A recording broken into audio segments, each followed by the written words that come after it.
কৃষ্ণ।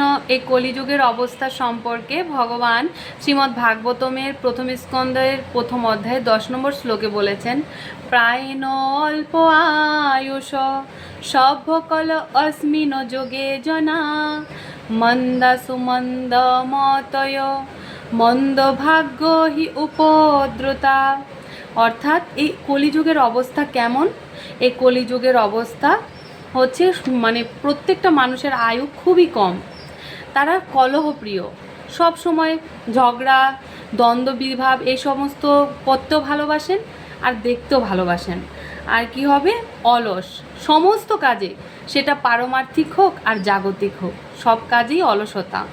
মন্দ গতি, তাদের গতিপথ সমস্ত কিছু খারাপ, তারা ভালো কিছু করতে পারবে না। ভাগ্যহীন, সব সময় নানান রকম দুঃখ দুর্দশা লেগেই থাকবে। আর হচ্ছে নিরন্তর নানা রকম রোগাদি দ্বারা আক্রান্ত হবে। হরে কৃষ্ণ।